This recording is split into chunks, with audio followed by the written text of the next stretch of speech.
Halo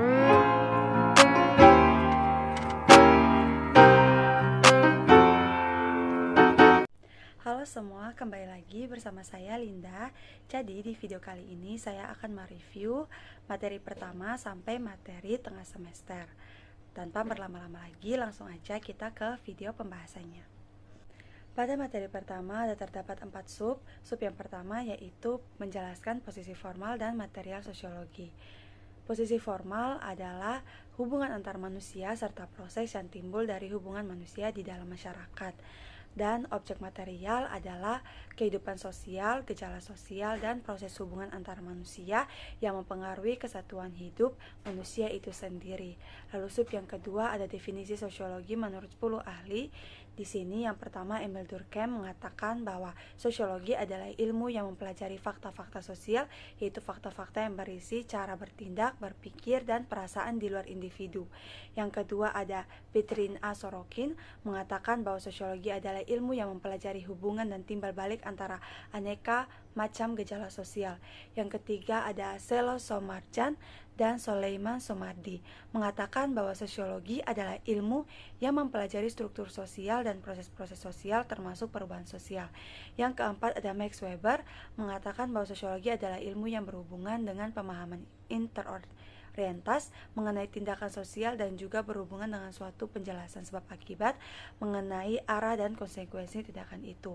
Yang kelima ada Auguste Comte, seorang sosiolog Prancis, mengatakan bahwa sosiologi adalah ilmu positif tentang masyarakat. Yang keenam ada Peter L. Berche, sosiologi adalah studi ilmiah mengenai hubungan dan masyarakat dan individu.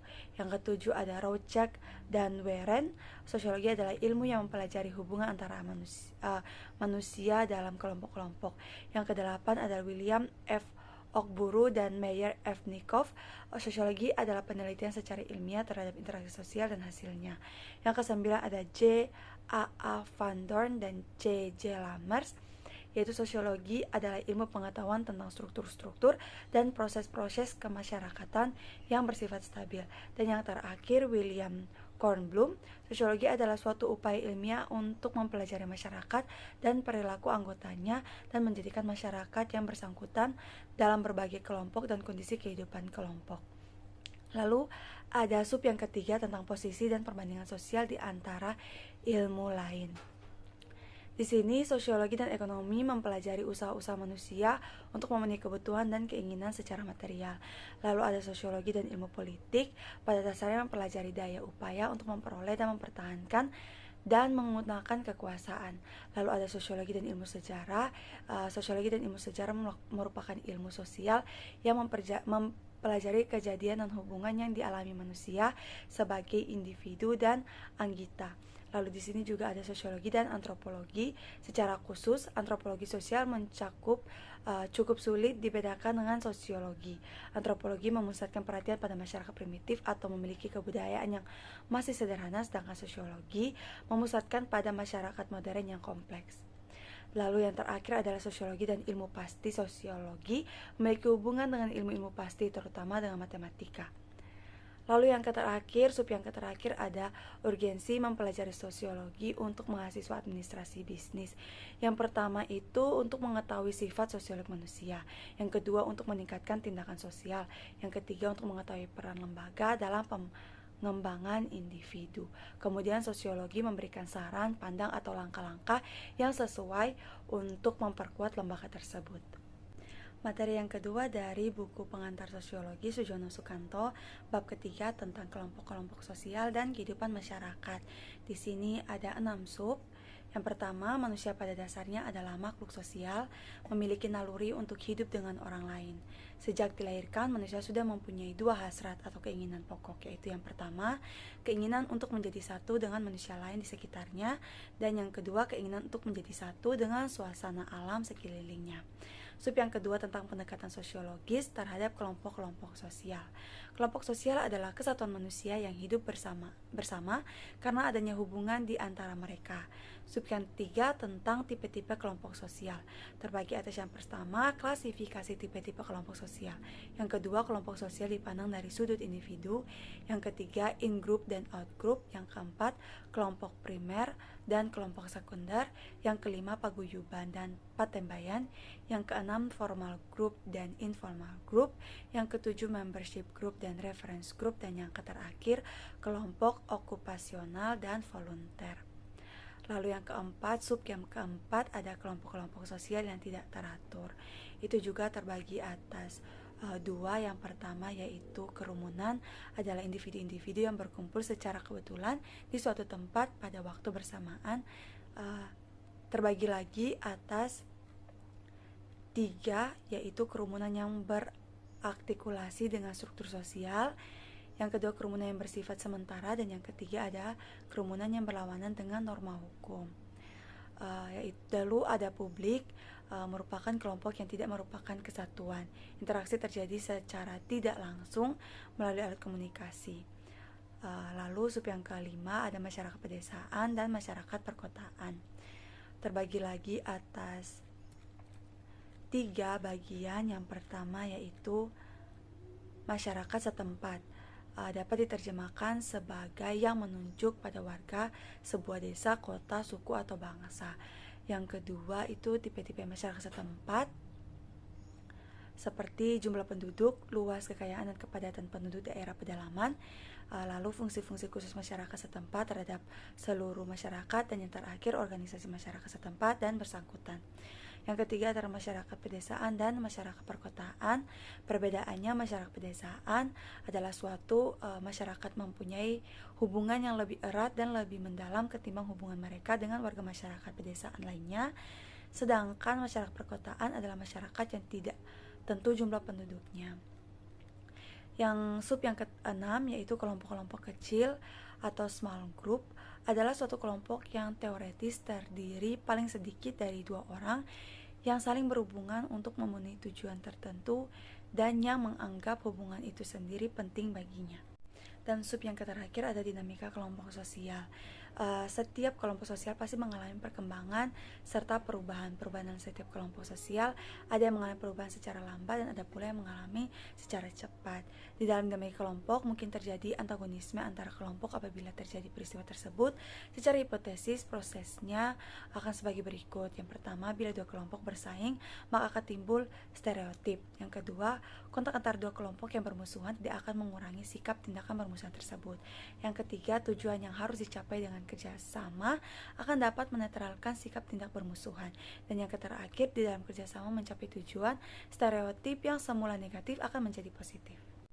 Materi ketiga dari buku Pengantar Sosiologi Sujono Sukanto, bab keempat tentang kebudayaan dan masyarakat. Masalah kebudayaan juga diperhatikan dalam sosiologi karena budaya dan masyarakat manusia merupakan dui tunggal yang tidak terpisahkan. Kata kebudayaan berasal dari bahasa Sanskerta, yaitu budaya, yang merupakan bentuk jamak kata budi yang berarti budi atau akal. Kebudayaan diartikan sebagai hal-hal yang bersangkutan dengan budi atau akal. Ada pula unsur-unsur kebudayaan menurut Melvis J. Hersovkits mengajukan 4 unsur pokok budaya, yaitu yang pertama alat-alat teknologi, yang kedua sistem ekonomi, yang ketiga keluarga, dan yang terakhir kekuasaan politik. Lalu fungsi kebudayaan sangat besar bagi masyarakat, yaitu yang pertama untuk melindungi diri terhadap alam, lalu mengatur hubungan antar manusia dan sebagai wadah segenap perasaan manusia. Selain itu, masyarakat juga memerlukan pula kepuasan baik di bidang spiritual maupun material. Lalu ada sifat hakikat kebudayaan. Pertama, kebudayaan terwujud dan tersalurkan lewat perilaku manusia. Yang kedua, kebudayaan telah ada terlebih dahulu sebelum lahirnya suatu generasi tertentu dan tidak akan mati dengan habisnya usia generasi yang bersangkutan. Yang ketiga, kebudayaan diperlukan oleh manusia dan diwujudkan tingkah lakunya. Yang keempat, kebudayaan mencakup aturan yang berisi kewajiban, tindakan yang diterima dan ditolak, tindakan dilarang yang diizinkan. Lalu ada kepribadian dan kebudayaan.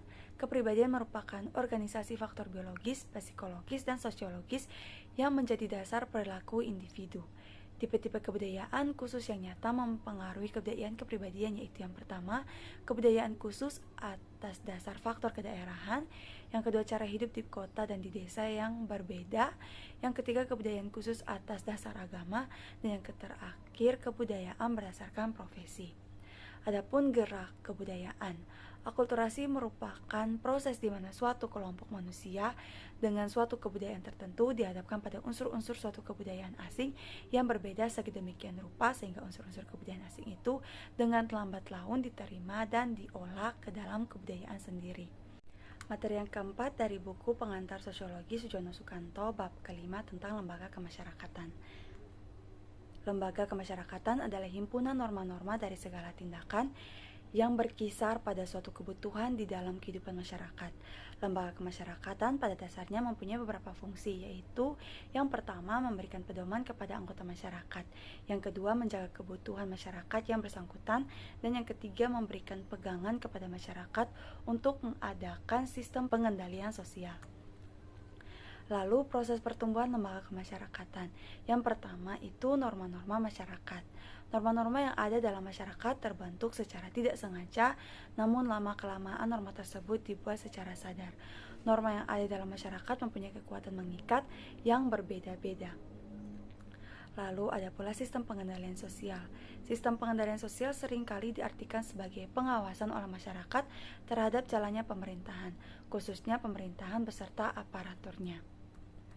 Lalu, ciri-ciri umum lembaga kemasyarakatan. Menurut Gilin dan Gilin, lembaga kemasyarakatan mempunyai lembaga ciri umum, yaitu yang pertama, suatu lembaga kemasyarakatan adalah suatu organisasi pola-pola pemikiran dan pola-pola perilaku yang terwujud melalui aktivitas-aktivitas kemasyarakatan dan hasil-hasilnya. Yang kedua, suatu tindakan kekekalan tertentu merupakan ciri-ciri semua lembaga kemasyarakatan. Yang ketiga, lembaga kemasyarakatan mempunyai satu atau berbeda tujuan tertentu. Yang keempat, lembaga kemasyarakatan mempunyai alat-alat perlengkapan yang dipergunakan untuk mencapai tujuan lembaga yang bersangkutan.